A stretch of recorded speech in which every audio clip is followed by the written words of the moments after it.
Je pense que vous n'avez jamais entendu parler de cette histoire complètement dingue qui s'est produite en France. L'anthropologie criminelle et la police scientifique a tellement été utile dans cette affaire complètement horrible que après ça, eh bien, on va l'utiliser de manière standard pour vous dire la lourdeur de l'affaire dont je vais vous parler aujourd'hui. On est donc vers la fin des années 1800 et l'affaire de la malle sanglante, comme on l'appelle, qui va se passer à Lyon et ses alentours, va retourner littéralement la France entière. Et comme je vous l'ai dit, elle va propulser la police scientifique et la criminologie au rang d'utilité publique. Donc on va faire un petit voyage dans le temps et les faits remontent au 3 août 1889. Et donc ce jour-là, il y a un cantonnier qui s'appelle Denis Coffy qui marchait le long d'une route départementale entre Millery et Vernançon. Alors un cantonnier, c'est une personne qui va travailler à l'entretien des routes et des voies ferrées. C'est un petit peu comme les personnes que vous voyez en orange au bord des routes, qui taffent parfois sous 45 degrés, tout ça en respirant du bitume brûlant et cancérigène. Je me suis toujours demandé comment c'était humainement possible de faire ce taf. Bonjour à vous les cantonniers, les mecs de la DDE, je sais pas comment on appelle. Mais bref, donc le Denis, il était tranquillement en train de nettoyer le périphérique de Lyon, composé essentiellement de chemins de terre et de bousses de cheval à cette époque. Et là, vint à lui une odeur putride qui arrive dans ses naseaux. Ce n'était pas l'odeur de la bouse qui jonchait la totalité de la route. On était plus sur une odeur d'haleine de lendemain de Nouvel An, avec en guise de repas sardines grillées et préfou à l'ail. Ça pue. Littéralement, il sent une odeur de mort. Il faut dire que depuis quelques jours, les habitants du secteur se plaignaient fortement de cette odeur absolument pestilentielle qui était renforcée par la chaleur estivale. Et au lieu-dit de la tour de Millery, Denis finit donc par distinguer, en bordure du chemin, dans les taillis, une masse qu'il aperçoit comme ça au loin, plutôt inhabituelle. Il va réussir à s'en approcher en écartant les feuilles, mais surtout malgré l'odeur horrible qui le repoussait en arrière. Et à ce moment-là, il va apercevoir absolument horrifié une bousaille de steak haché enveloppée dans une toile, le tout évidemment saupoudré d'une colonie de vacances de mouches qui tapait évidemment leur meilleur repas. Ça c'est bon. Et détail très important, non loin de là, il y a une petite clé qu'il va retrouver, en plus de toute la viande pourrie qu'il avait découverte. Vous l'aurez compris, il ne s'agit pas de viande bovine oubliée par je ne sais quel charcutier en bord de route, ça n'arrive jamais, mais bien d'une personne qu'on a visiblement concassée en petits morceaux et mixée pour en faire de la chair à saucisse. Alors ce qui reste du corps va être rapidement envoyé pour une première autopsie, sauf qu'il y a un problème qui va se poser rapidement. Le gars qu'on a retrouvé, ou du moins ce qu'il en reste, eh bien il est à poil et il a aucun papier. Je vous rappelle qu'on est en 1889, on n'a pas les techniques d'aujourd'hui. Et là, le docteur Paul Bernard va entrer en scène, il va être chargé de tenter une identification et se retrouve face à un véritable casse-tête. C'est impossible pour lui de tirer quoi que ce soit de cette masse informe qu'ils ont retrouvée, du moins du corps qui est complètement défoncé, voilà, il a beaucoup de mal à faire son travail. Il va quand même réussir à extraire des informations, notamment que la victime a été ligotée de manière grossière avec 7 mètres de corde et semble avoir entre 35 et 45 ans. Il va découvrir aussi que la mort, elle remonte à au moins 2 ou 3 semaines. Et en examinant les restes, le médecin il va remarquer que le cartilage de la thyroïde est brisé, ce qui est un signe très probable d'étranglement. Alors ce qui est sûr, c'est qu'il s'agit d'un meurtre et que la victime est un homme. Sauf qu'à Lyon, il n'y a aucune disparition qui a été signalée, ce qui évidemment va rendre le début de l'enquête extrêmement compliqué, parce qu'il n'y a rien, mis à part un tas de compotes humaines qui puent. Très important. Et alors, durant ce même temps, à Paris, vous avez le commissaire Marie-François Goron, qui est à la tête de la sûreté. Il va lire attentivement les journaux de la province, et particulièrement ceux de Lyon. Il sait que, parfois, il peut y avoir des affaires qui se regroupent comme ça. Et donc, lui, il est malin, il se renseigne un petit peu sur les villes à côté, surtout les grandes villes. Et donc, il y trouve des titres et des articles évoquant la découverte d'un mystérieux corps, ou du moins une sorte de soupe de viande. Ce qui va évidemment éveiller immédiatement son intérêt. Parce que ce commissaire qui est à Paris est justement en quête d'un homme qui a disparu sans laisser de traces. Et là, ça tombe à pic. Coïncidence ? Je ne pense pas. Récemment, vous avez un certain Louis-Marie Landry qui s'est présenté à lui pour signaler la disparition soudaine de son beau-frère, un homme qui s'appelle Gouffé. Goron lui demande alors de tenter une identification. Évidemment, sans grande surprise, le beau-frère accompagné d'un brigadier, il va être incapable de reconnaître quoi que ce soit de ce qui reste du corps. Je vous rappelle, on parle plus d'un plat de lasagne qu'un corps réellement. Essayez d'identifier un poivron dans une ratatouille, c'est pas facile. Je vous assure que ça relève du génie. Essayez de visualiser une patate entière dans la purée que vous venez de faire. C'est compliqué. Tentez de retrouver une olive dans une tapenade. Comment faites-vous? Évidemment, toutes ces évocations morbido-culinaires m'ont déjà donné faim, et elles me permettent également de caler un rest in peace à notre ami Maïté, qui nous a récemment quittés, ce ne sont pas les anguilles qui vont la plaindre. Mais bref, Toussaint Augustin Gouffé, donc le beau-frère disparu, c'est un huissier de justice. Et son bureau, il est situé au 148 rue de Montmartre. Il est décrit comme un veuf respecté de 48 ans, qui élève dignement ses 3 filles. Attention, je dis pas, parfois c'est utile les huissiers. Par exemple, pour dégager des squatteurs dans votre maison en France, vous appelez un huissier, il les vire tout de suite. Ah bah non du coup. Et ce gars-là, il jouit d'une certaine notoriété dans le quartier, mais au soir du 26 juillet 1889, eh bien il s'est tout simplement volatilisé. Ou peut-être l'a-t-on volatilisé? Car on le sait, l'huissier peut avoir des gens qui ne l'apprécient pas beaucoup. Bon, la dernière fois qu'on l'a vu, c'était au Café Véron, qui est un établissement voisin de son bureau, où il avait l'habitude de se rendre pour boire des petits godets, des petits ballons de grenadine comme il aimait dire. On sait tous que c'était du bon vieux rosé pamplemousse. Bon, et après ça, après être sorti de ce café, plus aucune trace. Pouf, comme ça, plus d'huissier. Bizarre. Louche. Il y a un témoignage qui va se démarquer des autres. C'est le concierge de l'immeuble où se trouve l'étude de l'huissier qui va raconter qu'il a croisé, le soir du 26 juillet, un homme qui n'a pas réussi à expliquer sa présence sur les lieux. Un homme qui était visiblement très nerveux et qui baragouinait quelques mots avant de disparaître comme ça dans la nuit de manière un petit peu fortuite. Donc homme extrêmement suspect qui file tel un furet puant quand on le voit. À ce moment-là, personne n'a pensé à le courser comme d'habitude. Et donc la police, elle va considérer ce témoignage comme extrêmement important. En effet, elle va découvrir que l'étude de Gouffé avait été fouillée sans qu'il y ait eu d'effraction. Quand on parle d'une étude, en fait, c'est le bureau de l'huissier. Mais ce qui va intriguer beaucoup plus les enquêteurs, c'est cette fameuse enveloppe qui contenait 14 000 francs qui a été complètement ignorée par le ou les intrus. Ils ont pas pris la thune. Mais alors que voulait-il? 14 000 francs à l'époque, fin 1800, c'est pas 14 000 euros aujourd'hui. J'arrive pas à avoir les bons chiffres, mais en gros, c'est une centaine de milliers d'euros minimum. Je suis cambrioleur dans une vie alternative. Je vois une enveloppe de 100 000 boules sur un burlingue. Que fais-je? Je mets l'enveloppe, je referme la veste. Alors plus tard, vous avez un chasseur d'escargots qui va faire une découverte capitale. C'est pas une vanne, le mec ramassait vraiment des escargots. Et donc ce gars va trouver une malle ensanglantée, abandonnée près d'une route, à Saint-Genis-Laval. Alors dans cette malle, il n'y a rien, il n'y a que du sang. La serrure de la malle et l'odeur nauséabonde vont confirmer le lien avec la découverte du cadavre à Lyon. Vous vous souvenez, à Lyon, le mec avait trouvé une petite clé non loin du corps, là, qui était en bouillie. Et donc, ils font le rapprochement et visiblement, c'est la même affaire. La malle, elle mesure environ 80 à 90 cm de long et un peu plus de 50 cm de haut. Mais son fond est manquant. L'extérieur est recouvert d'une toile foncée et vernie, fixée avec des clous jaunes. À l'intérieur, le papier peint est blanc, mais il présente des taches noires. À l'époque, on mettait du papier peint dans les valises, faut le savoir. Et en même temps, la police de Lyon, elle va mettre la main sur un suspect, un homme qui s'appelle Laforge. Cocher de profession, il a la réputation de ne pas boire que du lait fraise. Et il a également la fâcheuse tendance à beaucoup parler, peut-être même un peu trop. Il va avouer avoir chargé cette malle dans sa voiture, tout ça peu de temps avant qu'elle ne soit retrouvée. Et Laforge, donc ce cocher, il va donner beaucoup de détails. À noter qu'on captait qu'un mot sur deux, il était tellement imbibé de pinot noir l'animal. Et donc les enquêteurs, ils pensent avoir identifié le corps. Ils pensent qu'il pourrait s'agir d'un jeune homme d'une famille respectable nommé Daudier, qui est connu pour être un peu simple d'esprit. Sa disparition, elle a été signalée cet été-là, ce qui semble visiblement coller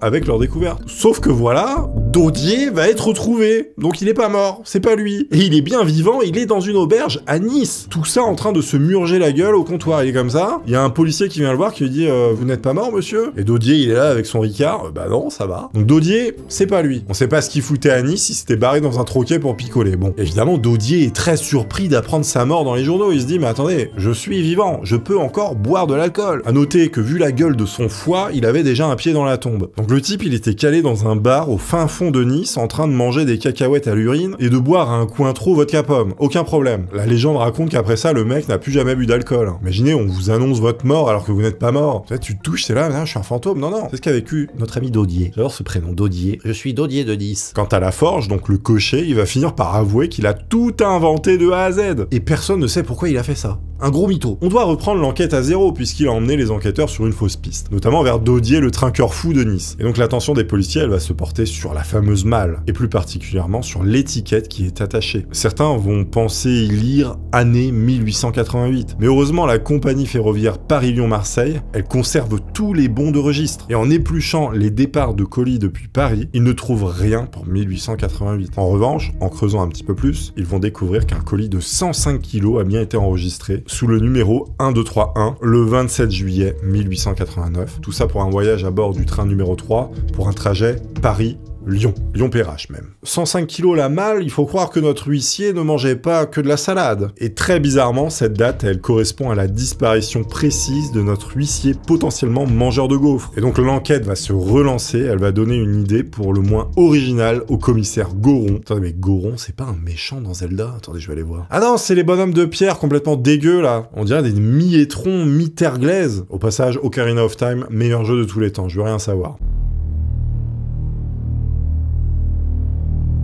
Mais bref, le commissaire, il va décider de recréer cette malle entièrement. Aidés par des experts, ils vont reconstruire chaque morceau de la malle pour ensuite être exposé à la morgue de Paris. Et tout ça avec des appels à témoins. Alors petit aparté, il faut savoir que dans les années 1800, la morgue, elle était comme un spectacle, c'est-à-dire qu'il y avait une vitrine et les corps étaient exposés à tout le monde, donc il y avait beaucoup de touristes qui venaient voir, mais aussi tous les badauds parisiens qui venaient regarder les gens qu'on exposait qui étaient morts. Tout simplement. Aujourd'hui, ça peut paraître complètement incroyable, mais avant, c'était un spectacle. La malle va être présentée dans la salle des bagages de la gare de Perrache au début de septembre 1889. Donc en fait, à Paris, ils ont fait un double de celle qui était à Lyon pour l'exposer un petit peu partout. Vu que c'était une malle un peu atypique, ils se disaient que quelqu'un pourrait la reconnaître. Il y a une pancarte qui invite les passants à signaler s'ils reconnaissent l'objet. Et dessus, il y a marqué ceci, crime de Millerie, avez-vous vu cette malle? Sauf que personne ne va se manifester, ni à Paris, ni à Lyon. En même temps, reconnaître une malle, je veux dire, les gens n'ont rien à foutre, on est d'accord. À noter que le truc sent toujours le rat mort, celle de Lyon. Moi, j'adore ces techniques à l'ancienne, c'est-à-dire que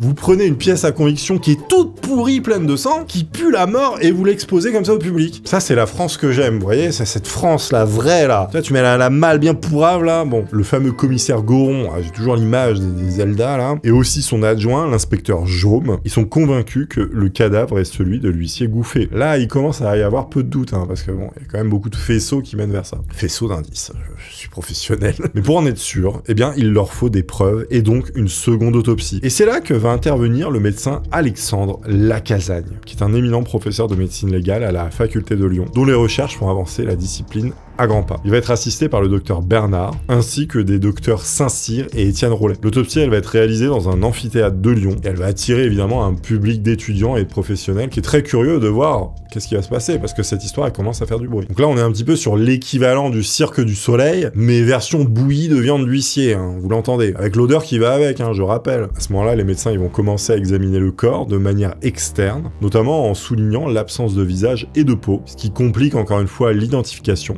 Quand je vous parlais de lasagne, je vous mentais pas, littéralement. Docteur Lacazagne, il va s'appuyer alors sur des indices comme la soudure des os du sacrum, mais également du coccyx, ainsi que l'état des alvéoles dentaires. Ils vont ensuite procéder à un examen interne, scrutant les organes, ou du moins ce qu'il en reste, pour en détecter des blessures ou des anomalies. Grâce à des techniques anthropologiques, le docteur Lacazagne, il va en déduire que la victime est un homme d'environ 50 ans. Le docteur Lacazagne, à ce moment-là, il va dire « Vous pouvez me rappeler l'âge de notre ami l'huissier Gouffé ?» Et Goron va lui répondre 48 ans. Ensuite, vous avez le docteur Rollet qui va intervenir pour déterminer la taille de l'homme, grâce à une méthode de calcul basée sur la longueur des os. Il va conclure que la victime mesurait environ 1m77 ou 78. En sachant que si on mesurait comme ça sa taille avec un décimètre, ce serait plus le diamètre d'une bouillie dans l'état actuel de monsieur l'huissier. Ensuite, il faudrait faire diamètre fois pi de la bouillie d'huissier pour éventuellement dérouler virtuellement et connaître la taille, mais c'était un petit peu compliqué. On a pris un os, ça allait plus vite. Après avoir examiné le livre militaire de l'huissier Gouffé, eh bien les résultats vont concorder parfaitement. Ensuite vient l'analyse des cheveux. Cette fois, c'est l'équipe de Lacazagne, dirigée par le professeur Eugonank, qui vont parvenir à faire un rapprochement entre les cheveux retrouvés dans la malle et une mèche prélevée sur une brosse appartenant à l'huissier Gouffé. Brosse qui avait été découverte dans son cabinet de toilette. Ensuite, l'étude minutieuse des lésions osseuses et autres particularités physiques vont révéler des détails anatomiques spécifiques que Lacazagne explique à ses collègues avec soin. Donc là, on commence à valider que c'est vraiment l'huissier qui est sur la table et qui a été zigouillé. Et enfin, avec une pointe de fierté, Lacazagne va déclarer « Messieurs, je vous annonce la succession de maître Gouffé ouverte. » Donc là, c'était validé, c'était bien Gouffé l'huissier qui était sur la table en train de pourrir. Il est marrant Lacazagne quand même parce qu'il parle de succession pour dire que le gars est mort. Voilà, petite blague. Blague de Toubib. Maintenant qu'on a identifié la personne qui est sur la table, ce qu'il en reste, l'enquête, elle doit passer par une analyse de sa personnalité pour voir ce qui aurait pu se passer. Qui il côtoyait, quel problème il aurait pu avoir. C'était un huissier, il devait en avoir beaucoup.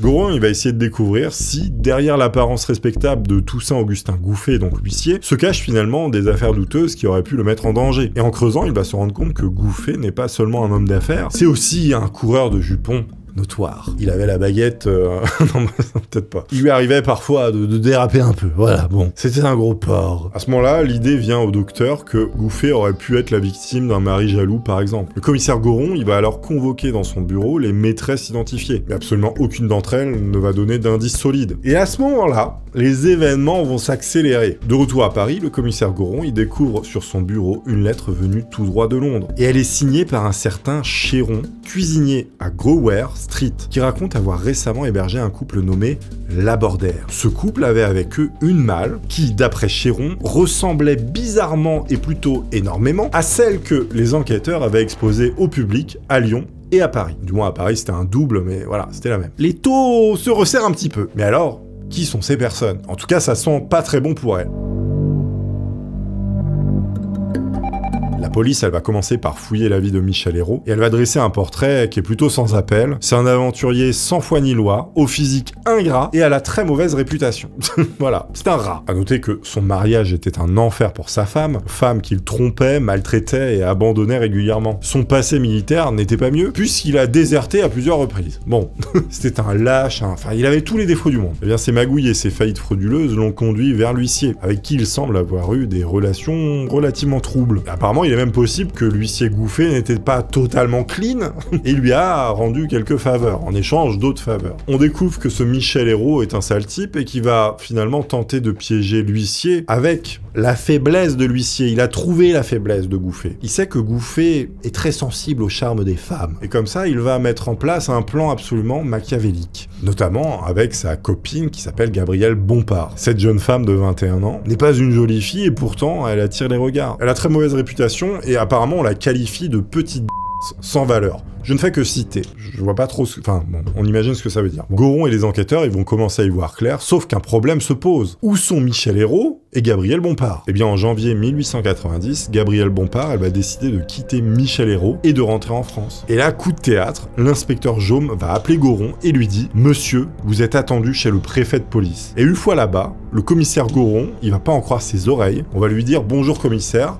Voici Gabrielle Bompard. La meuf était là. Tout simplement, l'enquête se résolvait toute seule. Et donc elle va commencer par nier évidemment toute implication dans le meurtre, mais elle va finir par céder et raconte tout dans les moindres détails. Bon, c'était assez rapide finalement. Les techniques de l'époque, on les connaît. Elle va finir par expliquer que Gouffé n'était pas une simple victime par accident. En réalité, et comme le soupçonnait la police, elle et Michel Hérault le connaissaient déjà bien avant cette histoire. L'huissier, il a rapidement attiré leur attention par sa façon d'étaler sa richesse et ses conquêtes. Et donc Gabrielle et Michel, qui sont dans une galère mais noire, c'est-à-dire ils ont pas d'argent, c'est la dèche. À peine ils se payent un café, il faut qu'ils se barrent en courant pour pas le payer. Ils mangent les miettes de pain qui tombent sous les tables pour se nourrir, voilà, c'est la merde. Et eux, ils vont voir cette espèce de mec riche qui est là, à se la péter, à boire sa pelure d'oignon sans problème, de qualité AOC, ils vont le repérer et ils vont mettre au point ce fameux plan. Gabrielle va utiliser son charme pour séduire Gouffé et l'attirer dans un appartement qu'elle loue sous un faux nom. Le 26 juillet 1889, elle le convainc de participer à un jeu érotique, en lui attachant notamment une ceinture de robe de chambre autour du cou. Là, vous sentez que c'est pas bon,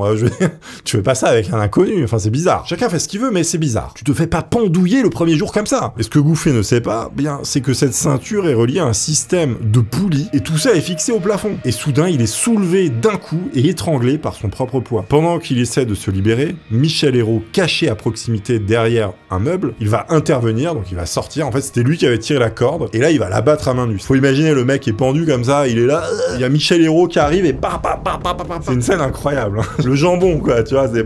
Et donc, il meurt, l'huissier décède. À ce moment-là, le couple, il pense avoir réussi, et célèbre leur victoire sans aucune honte à côté du corps. À ce moment-là, ils vont fouiller l'huissier, et vont découvrir qu'il a rien du tout sur lui, pas un copec. Sauf qu'ils vont trouver la clé de son bureau, et vont décider de s'y rendre. Michel Hérault s'y rend en espérant y dénicher une fortune. Alors très ironiquement, il va même pas remarquer cette fameuse enveloppe qui contenait 14 000 francs, qui était laissée comme ça sur le bureau. En fait, il est tout simplement passé à côté sans la voir. Et donc c'est pour ça qu'on avait vu qu'il y avait eu une effraction dans le bureau de l'huissier sans fenêtre cassée ou porte cassée. Évidemment, pour eux, à ce moment-là, la fuite, elle devient totalement inévitable. Il faut qu'ils partent. Ils vont mettre le corps dans un sac en toile et vont le ranger dans une malle renforcée, donc cette fameuse malle qui avait été fabriquée par un serrurier. Ils vont expédier le tout par un train vers Lyon, pendant que eux voyagent en calèche. Une fois arrivés, ils vont récupérer la malle à la gare de Perrache, ils vont la laisser au sud de Lyon, puis abandonnent le corps un petit peu plus loin. À Millery, tout ça avant de fuir aux États-Unis. Les choses vont prendre une tournure inquiétante lorsque le couple envisage de tuer un autre homme, un Français riche de retour du Japon. À ce moment-là, Gabrielle, elle va commencer à flipper, elle va pas vouloir faire ce truc-là. Et donc elle va décider de revenir en France et elle finit par dénoncer Michel Hérault, qui est arrêté à la Havane, à Cuba, en juin 1890. Donc c'est pour ça qu'elle s'était retrouvée chez le procureur, là, à tout dénoncer. Le procès, faut savoir qu'à l'époque, il a été extrêmement médiatisé. C'était une affaire de fou, hein, faut le savoir. Hein. Et donc, après 4 jours de débat, le verdict, il va tomber. Michel Hérault, il va être déclaré coupable et condamné à mort. Il va être guillotiné le 3 février 1891. Et de son côté, Gabrielle, elle va plaider l'hypnose, qui était un prétexte valable à l'époque. Ça marchait. Sa stratégie va fonctionner, puisqu'elle n'a pas le même sort que Michel, elle n'est pas guillotinée, elle va faire 20 ans de travaux forcés. C'est pas mieux, hein. Bon, le prétexte marche, mais quand même, hein, ta vie, c'est terminados. Hein. Et donc, elle est libérée en 1905, et vit modestement en travaillant comme ouvreuse de cinéma. Elle meurt dans l'oubli dans les années 20, un petit peu plus tard. Pensez à laisser, vous savez, les petits pouces là en bas. Ça aide la chaîne, vous le savez. Hein. Évidemment, comme d'habitude, à la prochaine, il y a une vidéo qui apparaîtra ici, qui vous plaira sûrement. Je vous embrasse tous. Merci encore. Au revoir les potes.